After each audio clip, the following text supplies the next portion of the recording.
when I was finishing up my junior year of high school, it was one of those things where I'm like, I think I would really like to serve, and started doing my research. So before you put on the uniform, did you ever imagine you serve both in the military and law enforcement? Never had a thought of it. No. I'm the same way. Yeah, like I'm third generation. I don't know if you heard in the podcast, but never to this day. My close friends go like, "Who gave you a badge?" And I'm like, because they know sometimes how I think, but sometimes I think that's an attribute for me. It helped my career because I'm always deep down in the background. I go, okay, if I was dirty, what would I do? Where would I hide that dope? Where would I hide the gun? And that's how I used to find the stuff. And they're they go, but they know that my dad raised us like we had a curfew and it was a harsh curfew. Like he whistled, we came. Right. So like of the going the other way, there was no, and even the friends, you live in Chicago, you're gonna have a friend a neighbor that unfortunately hangs out in the street, so like that. But they all knew. They're like, oh no. They'll tell me, man, he's a good guy. He ain't into it. His dad would come and kick our butt. So we were blessed. So let's take us back to June 1988, the moment you raised your right hand and joined the Marine Corps. Sure, absolutely. So, I graduated from high school because I signed up for the Marine Corps the year prior. I literally left like just a couple of days right after high school graduation. No summer break for me. That's the same way with me. I graduated. I think I graduated on a Thursday. They did a party on Friday, and on Monday, boot camp. Yeah, it's the same here. Yes. So, what motivated you to join the Marine Corps? At first, I was really looking at the Army, the Marines, just kind of talking, really not having any sort of sense of direction either way. I don't know if it was more along the lines that when I started talking to my friends, they're like, "And you'll never make it as a Marine. You won't make it." Almost seemed like a challenge, And I'm like, well, you know what? I'll show you. I can go through Marine boot camp. That's kind of the direction I went. So how was boot camp for you? You know what I'm saying? Because I know for everybody, boot camp is different. Yeah. So a couple of just funny things, like as far as boot camp. So when I signed up under the buddy program with a friend. And of course, buddy backed out. Yeah, always backed out. And what I learned is it really didn't matter. So when I showed up, so I can leave, I get dropped off by my parents. My dad's there, and the recruiter is there shaking his hand, and he's like, "Hey," "Don't worry, sir. He's going to be in good hands. We're going to return a good man to you." And I always remember this, that my dad looked at him and said, "No, I'm giving you a good man. Make sure you give him back the same way." Don't try to take credit for something. Yeah, there's already still there. Right. Because the way you described your father, I had a very strict father, but still, you grew up in a certain neighborhood. Your environment influences you. Yeah. But so when I show up to depart for boot camp, I run into somebody who I went to. I met him in high school, had classes with him all 4 years. Never talked about what our plans after graduation was going to be, and I show up to go to the boot camp, and he's there. He's actually the commander of District 25 now. So. And Verdi. Yeah. So it's like, what are you doing here? And so that's where I learned, and we ended up in the same platoon in boot camp.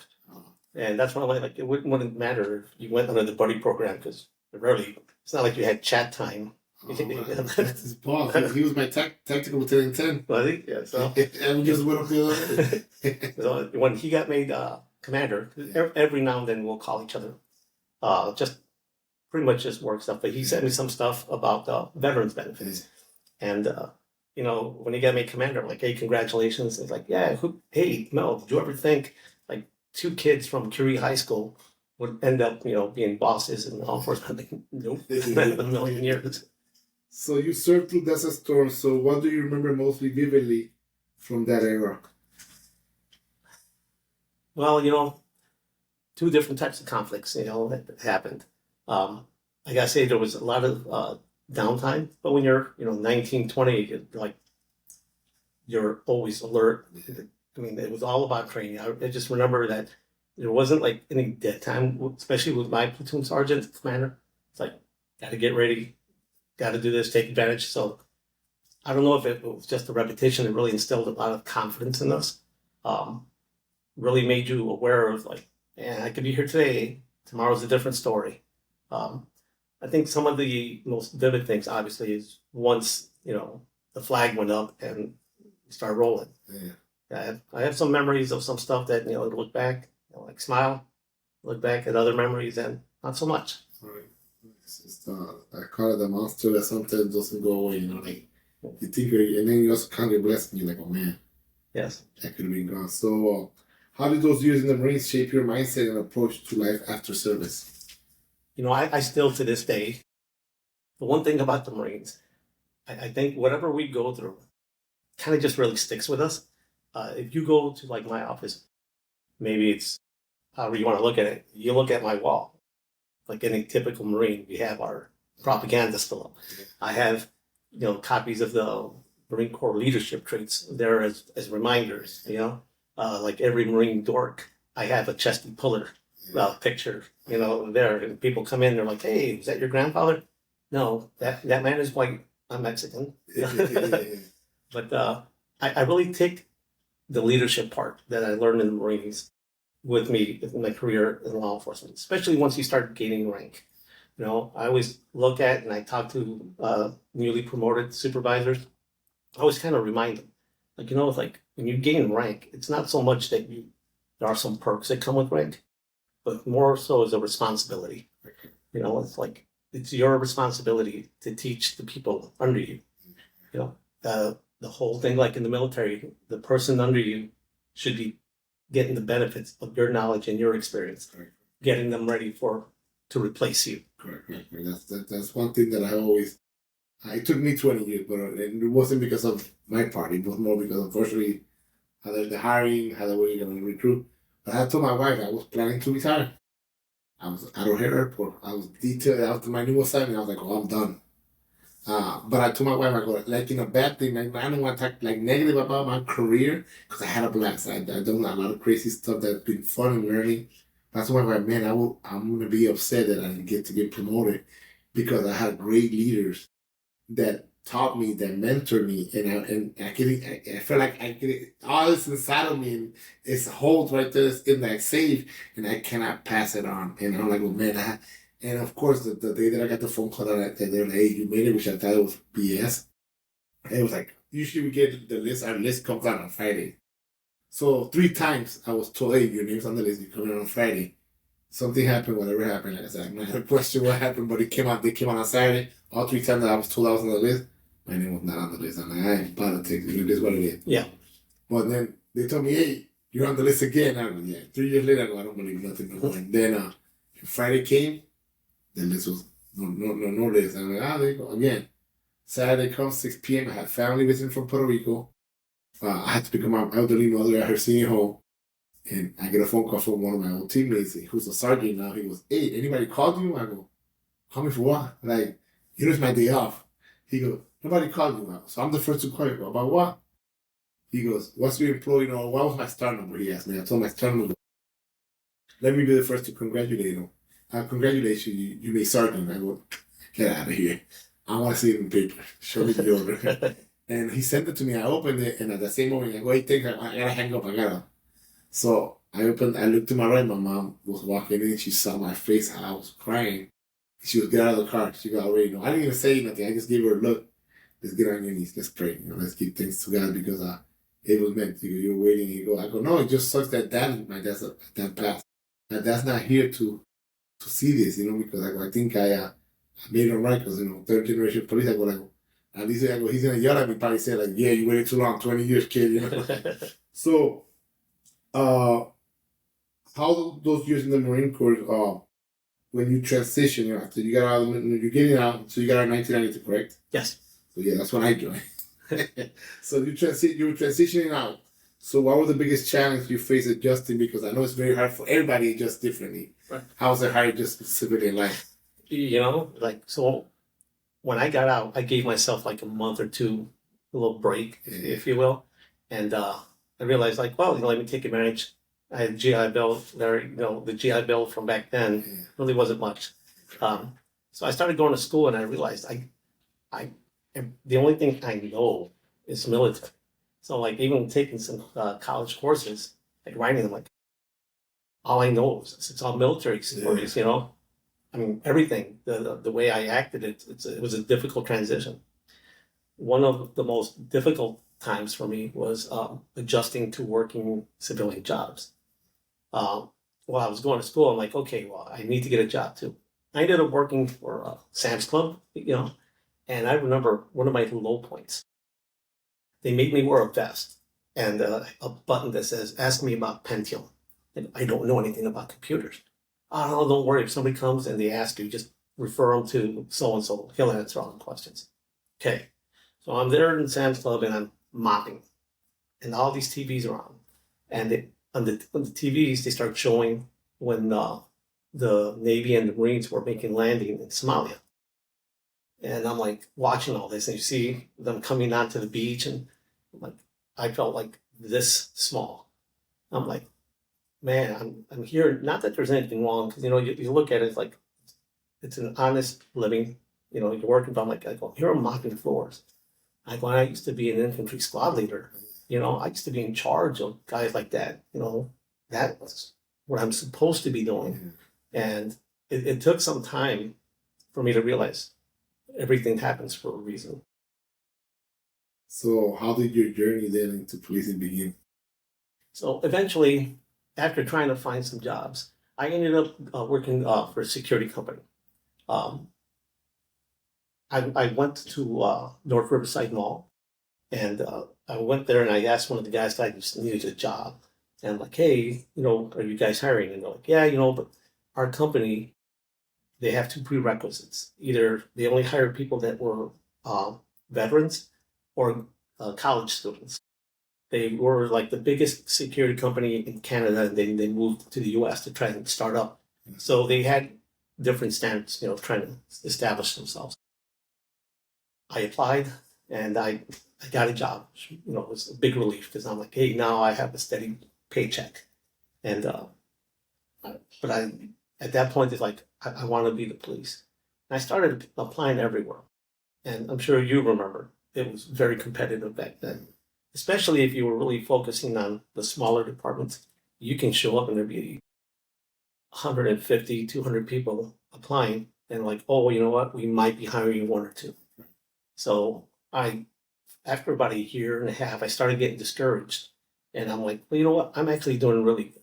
I used to, and I was moving up as a supervisor in a security company. I was doing some bodyguard work. I know I don't show it because I'm a little guy compared to you. That size doesn't mean anything. But you know, I've had customer service, right?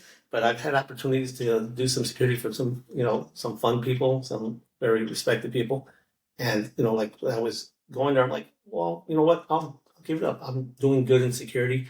I'll move into corporate. So I quit testing for a while, and then I started realizing, you know, there's not much job security in security because if I'm working somewhere and the client decides, hey, we no longer need your service, if the company doesn't have a spot for you, you're out. So I started testing again. And eventually I ended up getting called by the Village Summit. I was like ecstatic. It's what I wanted and went in there. I was just getting ready to get moved. I was supposed to go and take over Arlington Racetrack as being the director of security there.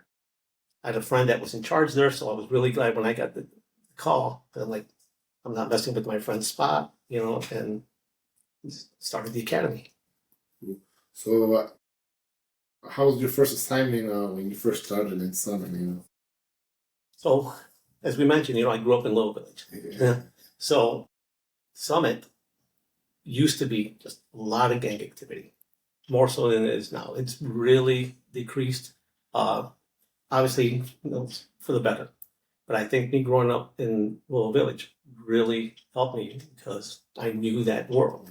You know, you come in and they start introducing me. I'm the new guy, but like anywhere else, you know, you guys are always going to get tested. And, you know, I come in and the Latin Kings in Summit, like, oh, good. I know that because that's what I grew up around. So I'd come in and those people started realizing, like, hey, like you mentioned, hey, there was gunshots, and hey, let's check here, let's check over there, because we know where they tend to hide stuff. And it really helped me, the fact that my background kind of meshed with understanding what my job assignment was. Yeah. So that's a big thing about like this podcast. Like to me, I have noticed that I tell a lot of the guys, and I go like, a lot of veterans join the military for a lot of reasons. The same thing with the same, it kind of, it matches, it matches with the same thing, it goes together with the police, because the same thing, a lot of guys are like, okay, I need a career, I love guns, I like that military style, that's what they said, we're a semi-military organization, but the same thing, we have the same struggle, because you get PTSD from the military, you mental wellness, which back in the days they would talk about that, and then we do go through the worst of people when we're doing policing, like we go to whatever the element might be, to us might be nothing because we deal with it every day, but to that victim, that crime, that robbery, or even sometimes even a noise disturbance, that's the worst thing in their world right now. Right. And we have to be able to go there cool minded and be the solution, be the doctor, So and that's when I started. I'm like, okay, we need to be able to vent, we need to be able to talk, because also I know a lot of cops. We're shy. We're surely leader because we have to be. To me, we're awful. To me, that's my opinion. I think 90% of police officers, they're all awful because they want to lead, they want to take charge. But when it comes to taking care of themselves, they stop. They don't want to talk. And I don't guess that I call. And I think you have a good story. No, I don't. Dude, I'm not gonna record you. We're not doing a news WGN piece here. We're doing they're just having a legitimate mutual conversation, open conversation to tell the stories, because saying like you were 4 years younger than me in the military. I'm later, but it relates. Right.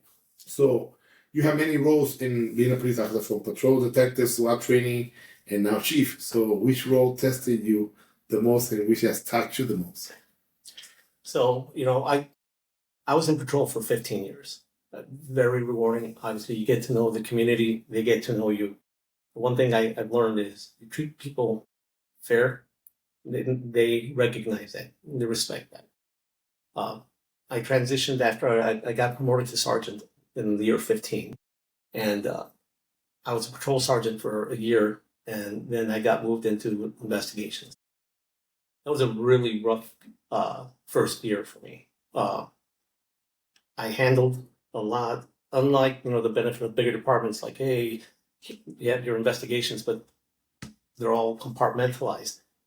You have property crimes, you got crimes against persons, all that. We don't have that in the smaller ones. We handle a one-stop shop.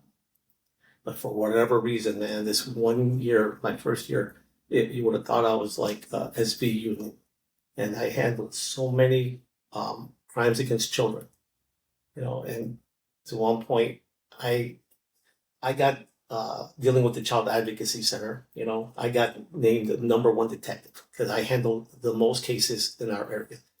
I'm like, how is that possible? I'm like, Cook County Sheriffs are there. They got tons. Orland Park. They got tons of detectives. But for whatever reason, it was just that year. And I'm sorry when you see that much harm, especially when you're a parent. People don't realize it comes in. It takes a toll. Yeah. So, but I find that it was my most rewarding time because I could really see the outcomes of helping people.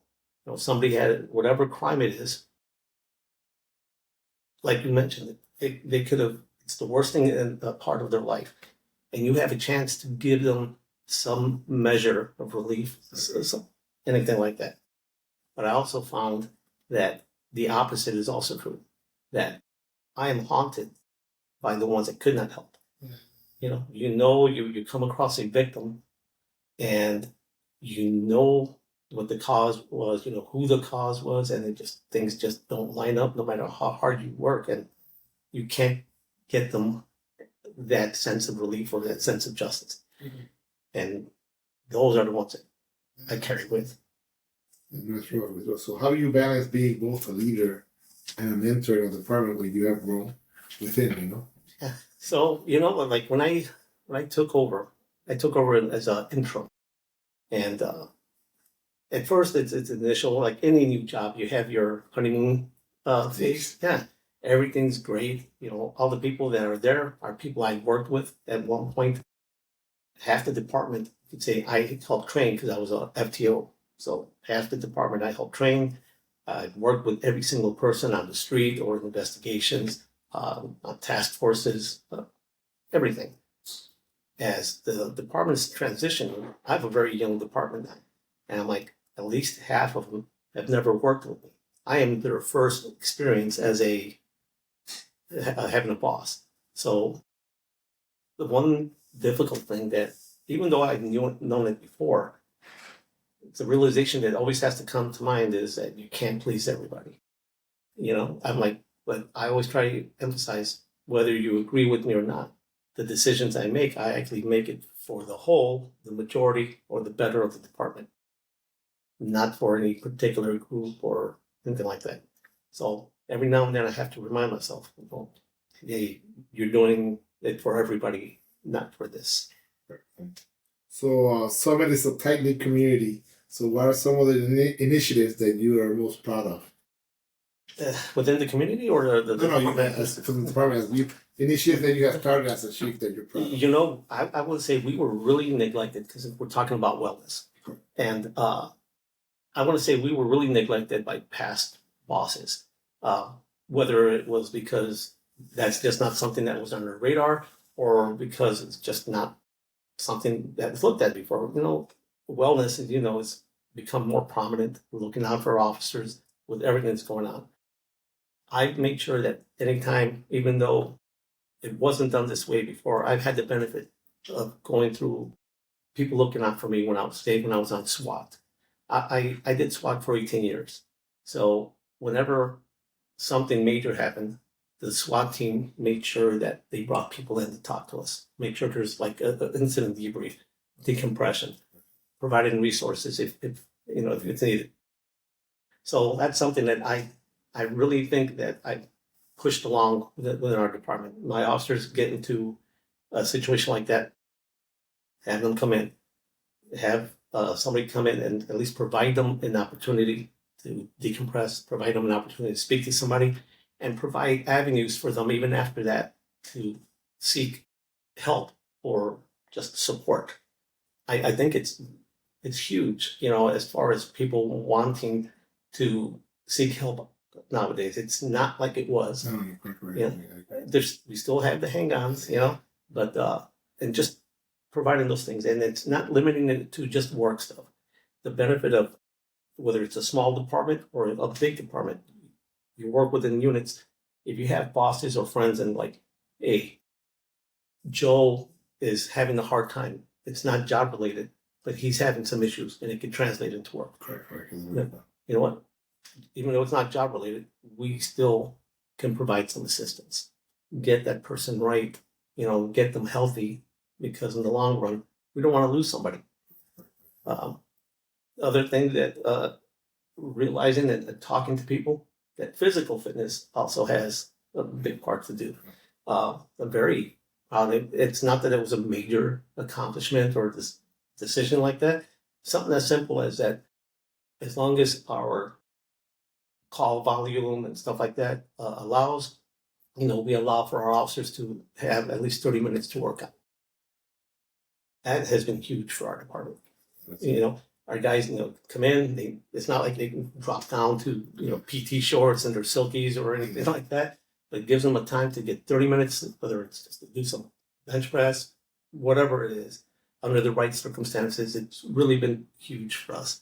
And I think it's a good step in just maintaining an overall clear head and the physical well-being. So what advice would you give to young men and women, especially veterans, thinking about a career in law enforcement? I always have this talk with our younger officers when they come on. There's a difference when you talk to somebody who is a veteran or somebody who grew up in maybe rougher neighborhoods. They have that street sense. They have that common sense, if you will. So there's a little bit more of a shield up. Sometimes I worry about the ones that come and they, through no fault of their own, they've had a very good life. They weren't exposed to stuff like that. So I like to prepare them more, where I tell them, listen, you come into a great career. If you can handle the back and forth of they like us, they don't like us, you can weather that because it's always going to happen. We're going to go through periods when everybody loves the police. We're going to go through periods when people don't care for us so much. And it's not a fair thing because we're always judged by the actions of one or two. So I'm like, if you can handle that, it's a great career. But I need to prepare them that I always tell them, you're about to see how cruel people can be to each other, how just sometimes humanity seems to exist with some people. I mean, and that the unfortunate thing is that could be something as little as 10% or less of the population. But unfortunately, in our career, a lot of times that's who we deal with most. So, like, just prepare yourself. And if you ever come across something that, you know what, this really bothers me, don't be shy about coming up to somebody and saying, hey, that call really messed with my head, or anything. You just want to talk about it, pick up the phone, walk into an office. Everybody's there to listen. So how does your military background influence how you handle crisis, discipline, and team morale in your department? Boy, so, the one thing that is, like, as far as the Marine Corps, it's always about camaraderie and about teamwork. I've always had, like I said, I had the benefit, or I call it an honor, because I really loved when I was on SWAT. And that kind of just carried over. It's all about looking out for the brother on the left and the brother on the right, or sister, and absolutely I've served with some great female officers in all aspects. And I think what it influences, again, with me is the fact that it's about teaching the person to take your spot, developing that mindset of training. Training is huge. What used to be a thing with, like, especially smaller departments, hey, you graduated the academy, and then you know what? That might be the end of any really formal training. We continue to press any kind of training. With younger guys, they always look for the cool training, firearms and stuff like that. But I tell them, I want to make sure we do all that training, all the first aid stuff. First aid, buddy aid, huge. That's just as a result of the global war on terror, anything military. We've really learned that it doesn't have to be for your partner, for yourself, somebody innocent, whoever. The faster that you can start providing some immediate care really increases the odds of survivability. And that's what one of the things that we've been really excelling in. Just teaching that kind of stuff. Apart from the physical things, we also have to remember that training the mind is also huge. Know your laws. Go through any kind of training that prepares you for testifying in court. Knowing just what the do's and the don'ts, because it's always better when you are taking an action and you're on the right side. As opposed to you can have people yelling at you and, hey, I know my rights. I know your rights too, and I'm respecting them because I know my job. Job knowledge, Yeah. So after 3 decades of service, I always ask everybody this question, no matter how much time they had done on the job. What does duty beyond duty means to you personally? For me, duty beyond duty, I've taken a lot of pride that mostly everything that I've done since high school has been for service. Joining the Marine Corps, and even though, like, it's for profit, when I worked security, it was about protecting people's property, their safety, and then in law enforcement. It's about just doing the right thing. I wish I could remember who said it, but what is it that doing can never go wrong for doing the right thing?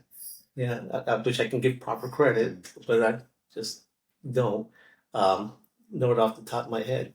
Also recognizing that even though when I first finished, say, high school, learning is a lifelong thing, whether it is formalized by going through schools or training or just learning on the job. It's a never-ending thing. One of the drawbacks from law enforcement, and you would know better than I don't know how it is in the big departments. As officers get older in their career, law enforcement evolves or devolves, in your opinion, and we have to keep up with that. And I remember a time where all we did was write reports, handwritten.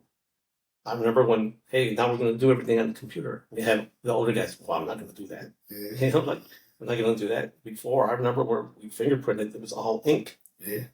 Now it's all digital. We're like, well, I'm not going to do that. Shouldn't have to, It's just about growing. And that's like the biggest thing for me is you provide service by always evolving, by always keeping up with what you're supposed to in this great career. So what kind of legacy do you hope to leave behind for your department and your community when you decide to throw down the hat, So I hope to leave the department better than it was before I took over. That's just huge for me. The one thing that I told people is I don't want to be the one that messes it up. If I can leave and people think that, wow, we were here before we took over and we're here after. Hopefully it's for the better.